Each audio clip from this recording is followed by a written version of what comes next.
Hi, my name is Kimberly Inez Mays, and I want to talk to you about customer lifecycle marketing, or as I call it, client lifecycle marketing, and why it's important if you're a coach or a speaker or even just a service based business. So let's get into it. Here is the explanation of customer lifecycle marketing. It's marketing at every stage of the customer lifecycle so that you can attract, convert, and retain clients, and also make them loyal fans of yours. And each stage of the customer lifecycle has a different strategy that I'm going to go into in this video. And the benefits of using customer lifecycle marketing are really recognizing that not everybody is going to be at the same place all at once. You may have lots of people who are only becoming aware of your brand. Then you have people who are aware of your brand and they're making a buying consideration. And then you have those who are ready to take the next step. You have those who are working with you, and you have those who have worked with you. So the benefits of using client lifecycle marketing for coaches and service-based business is that you are really tapping into what that particular person needs at that particular time. So let's go through the different stages of the customer life cycle. And it's really important to understand the customer's needs in each stage, or the person's needs in each stage, I should say, because everybody is going to need something different from you. For example, people who are only becoming aware of your brand may need more valuable content, more information. Maybe they just need to know who you are. But then those that you are trying to convert, or maybe you are in the process of now creating that desire for whatever problem you solve, they might need more guidance. They may need training. They might need a free webinar. They might need more videos from you, maybe some content, maybe some ebooks, maybe a workshop, whatever have you. So that I will go into each stage separately in a minute, but I just wanted you to understand that there's no one size fits all strategy for the customer lifecycle marketing for your business. It's all going to look very different depending on who you are and who you serve and what you do. But that is just the gist of it, is that you have at least three stages, but I'm going to go through 5 stages and I'm going to break them all down so that you can understand what to do in each stage and how to approach your marketing a little differently. And then I'm going to tie it with marketing automation because that's what I specialize in. I specialize in marketing automation so that you can get the message across to each person no matter where they are in your stage. And marketing automation is not only for messaging, but it's for identifying what stage people are in. Because so often we don't know who is looking at our landing pages, who has downloaded our files, who's attended our events. We just don't know this. And it's not for you to retain this knowledge in your head. You have to have systems behind your business so that your system will tell you who's at what stage. So let's go into the 5 stages, shall we? All right, cool. So let's talk about attraction. Let's talk about audience attraction. What attracts people to your business and your brand? How are you attracting people? So I like to say I love content marketing. I'm doing it right now. You may have read my emails, you may have seen my promotional materials. That none of that is by accident. It is about making new people aware that you exist. A lot of people have businesses, but they just don't tell anybody. So if you don't tell anybody that you exist and you do what you do, then how do you expect anyone to actually follow through with a conversion? So just thinking about targeted marketing campaigns, thinking about, okay, well, I am going to produce content around a particular topic.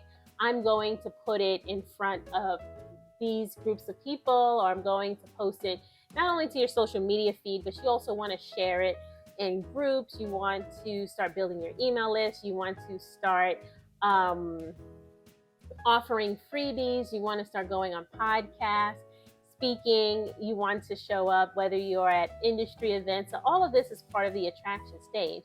And how your CRM plays a role with this is that it can identify who has signed up for your freebie, or I call it lead magnet, but sometimes people don't know what lead magnets are, so I say freebie. So you know who signed up for your freebie. You know who has clicked on certain links in your email. You know who's looked at certain pages on your website. So it's really important to have that system that can tell you how many new people, how many new eyes are being like captured for your content. You can even do this with Google Analytics too, even though that's all anonymous. So you can see the results and the fruits of your labor. And then when you start measuring stuff, when you really start looking at the data, it is so powerful and life changing. But I'm going to move off of stage one, attract. Hopefully everybody has got that, so I can move on to the convert stage. So the convert stage is when someone is aware of your business, they're aware of what you can do for them, the problems you can solve, the solutions you can provide, and they are ready to take the next step. So not everybody is going to go from A to Z in a single jump.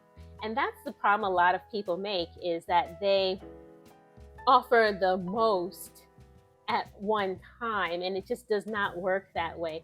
People just don't jump into the deep end of the pool if they don't already know that you can solve their problem, and they don't already know you, or they don't already trust you. And a lot of times people are looking and they're watching and they're waiting and they're consuming your content. So during the convert stage, you might want to have some lower ticketed items that you can provide. It doesn't all have to have a cost. For example, I mentioned workshops. I mentioned freebies. I've mentioned, webinars. That's also a good tool to grow your leads. I've also mentioned showing up at events, speaking. Both those things give you authority, and over time that builds up to where people are now paying attention. And then ultimately, the last step, or usually what is the last step, is the sales conversation and the sales call, where you provide the value and then you also make an offer. So this is all about converting potential clients into paying clients. And I stress using lead magnets so much because anything could be a lead magnet to draw people in. Remember, people aren't ready to take the plunge on the first contact. So it's vitally important that you are using your CRM, you're using your email marketing software to capture the information of these people so you can keep the communication going. And lead magnets are so effective because they're very easy to put together. They're very easy to whip up. And I've done many workshops on this. So for example, if you are a health coach, you may say, all right, I have this huge health coaching program that is $1,500, $2,000, whatever. And now I want to attract people to it. So a good lead magnet for you, if this is something that you do, is creating a lead magnet, maybe a guide on healthy breakfast ideas or something to that effect, where somebody can see what you do and you can solve a little piece of their problem. Because remember, everything that you do solves a little piece of the problem until they are ready to invest fully with you. And I like this example and I stick with it a lot because there's so many different ways. People think that the only lead magnet you can do is a PDF and Canva. And while that is true, now lead magnets come in many forms. You can use a free training as a lead magnet. You can save the recording and use that recording as a lead magnet. You can just use the live training as a lead magnet. Everybody who signs up to your live training is now on your email list. You can use audio meditations. You can even use the first chapter of your book. You can write ebooks. So the potentials are limitless, but it's just about getting and capturing that information. And it's really important to communicate effectively during the stage as well, too. So not only do you want to say who you're for, but you also want to say who you're not for, so that people know, okay, well, this is a health coach, but this health coach helps busy moms who also have businesses. So it's not for, retired couples looking to vacation and eat better on vacation. It's not for that. So you really want to be clear in your messaging so that when you are pulling people into your list, when you are using your lead magnets and your trainings and stuff, you are getting the right people in the right room. And then stage 3 is all about delivering. And I talked about this a little bit, but I call this the onboarding experience. So how you onboard a new client sets the tone for the rest of the project. And I talked about the sales onboarding techniques quite a bit, where usually it starts with the sales call and it completes with the fulfillment of the service. So the sales call is just the step 1, but then you need to identify the process in which you bring somebody into your business or into your program. Do you have a welcome kit? Do you have a specific video that you send them? Do you have agreements to sign? Do you have an installment plan? Do you have these things in place so that it's all systematized and ready to go as soon as somebody comes aboard? If not, I suggest that you do this, because not only do you deliver value to them and improve their satisfaction, it does something to you internally when you are ready at this stage to deliver. You show up differently, you start making sure that you can sell more effectively, you put out more content because you're ready, and it creates a positive experience for everybody.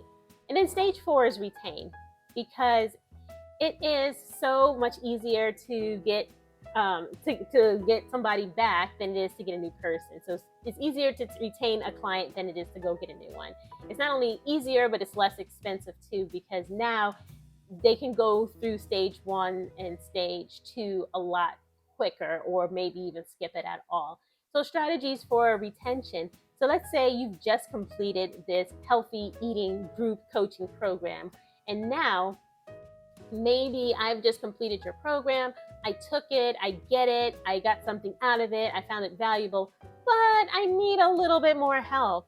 I have some unique needs that weren't addressed in the group setting, but I might want to work one-on-one with you to come up with a diet plan or something, or whatever coaching plan or service you provide. You get the idea. So it's all about maintaining that next step. Like, okay, what is the next step for you, and what is the next step for them in your business?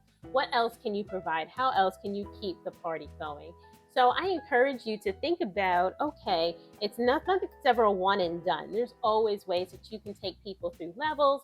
There's always ways that you can up level yourself so that you can be more of value to other people. So that is the retention stage. Really think about the upsells, the cross sells, even though these are industry jargony terms.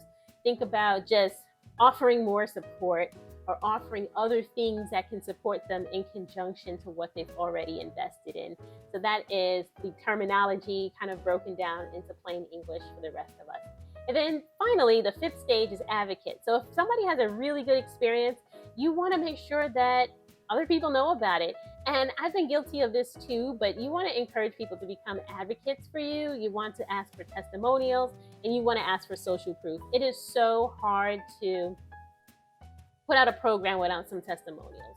And it's so much easier when there is a testimonial, because it encourages people to not only put a good word for you, but also to give you referrals as well.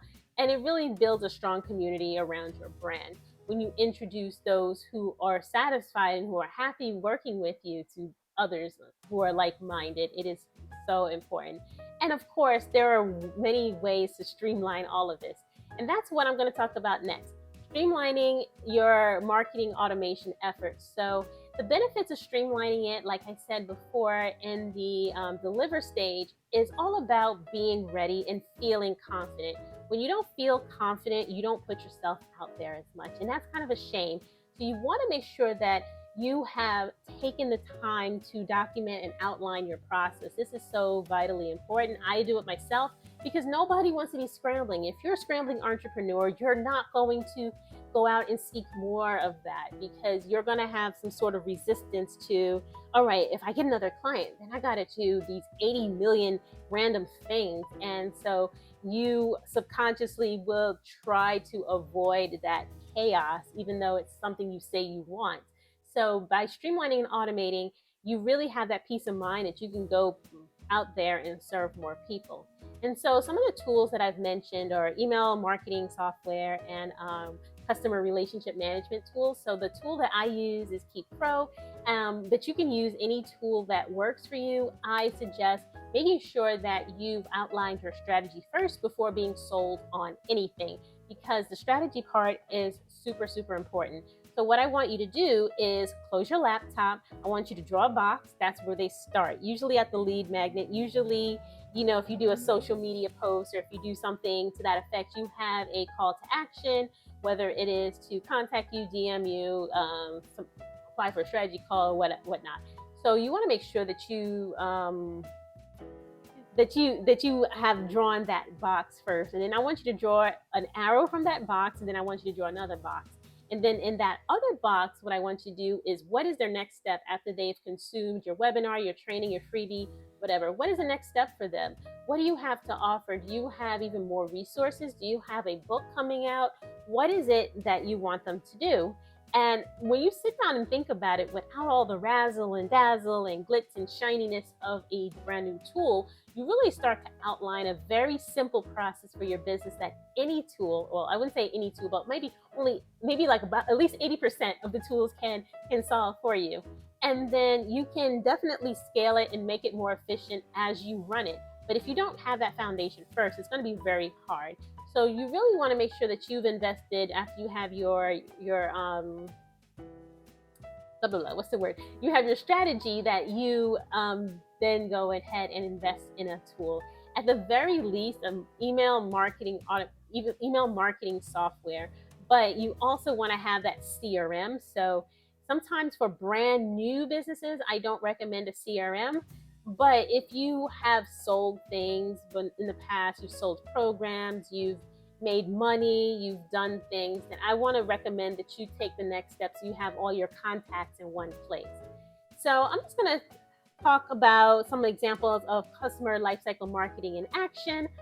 So some real life examples that I've seen that I've used is, I'm not going to name any business names, but when I first started my business, I was on Facebook and I was scrolling, and then I saw this ad for a webinar. So this business owner, she put out an ad for a webinar about how to build a location-free business, and I was intrigued. So I signed up for the webinar, and guess what? I didn't show up for the webinar, and that's okay because she had my email address, and so her system, not the business owner, but her system was able to make me a replay offer saying that she had an encore presentation of this webinar.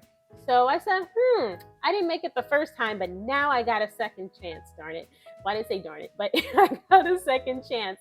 So then I went to the webinar and she made an offer for an event. So remember, I went from a webinar to an event. She made an offer for, not an event, sorry, my bad. Let me back it up. She had a webinar and she made an offer for a 8-week program. And that 8-week program, I did not invest in it right away on the webinar. But guess what? She had my email address. So no worries, because she was able, or her system, remember, she's not sending me individual emails. Her system, her marketing thing that she had in place, was able to send me email reminders about this offer. So even though I was not ready to bite at the first time I heard the offer, and I definitely did not attend the first webinar. So on the second webinar, after hearing the offer, I still did not take the offer, but her system kept sending me emails. So I thought it over and I joined the program. And then at the end of the program was an offer to go to an event. I went to the event, and at the event, there was an offer made for a mastermind, and I took that. So I say all that to say that there is a progression that you want to take your leads and your clients through, because just because I invested my time in a webinar, that still counts. That still counts as investing money too, when someone invests time. So I invested time, and then I invested, not going to say a little bit of money, but I invested an amount to join the program. And then I invested to go to the event, which is a higher investment. And then I invested in a bigger mastermind, which is a huge investment. So I say all that to say that there are levels to it. So you don't have to put out everything all at once. Imagine if I saw a Facebook ad for a mastermind that was like tens of thousands of dollars. Like, why would I do that? Like, I don't know you. So like a lot of people make that mistake. Like, okay, well, let me just take people from 0 to 100 in a single jump. And it really doesn't work that way. So I told you an example of how marketing automation was able to help this business owner reach out and ultimately make me a client at the highest level. So if that works for me, if that works on me, it can work for you. And that's what I want to talk about. So let me conclude a few things. So some of the points from this video, I talked about what is client lifecycle marketing. I talked about the stages in the customer lifecycle. I talked about the 5 stages. attracting people, converting them, delivering on the service, retaining them, and lastly, having them be an advocate. So it's so important to recognize this, come up with a strategy, and actually implement this in your system and in your business. So if you found this video valuable, I want you to do a couple of things. First, I want you to comment what you've learned, your key takeaways, and I will respond to all comments and questions. Then I want you to like and share it, because sharing is caring, as I always say. And then lastly, I want to offer you a short little assessment. I know, like, when I say quiz, it's like, okay, I'm going back to school, so not a quiz per se, but it's more of an assessment about where you are. So I've put this assessment together to ask a few simple yes, no, or yes and no questions, just to analyze where you are in your business and how I can help you. So the link to that assessment is totally free. Well, it's in the video, and the assessment is totally free. So you can go ahead and take it, and then I give you some tips on how to stretch out and do some of the things that I have mentioned in this video. I will be back with more videos talking about the customer lifecycle journey, including client attraction, retention, and all that good stuff. So thank you for your time, and I'll see you later. Bye.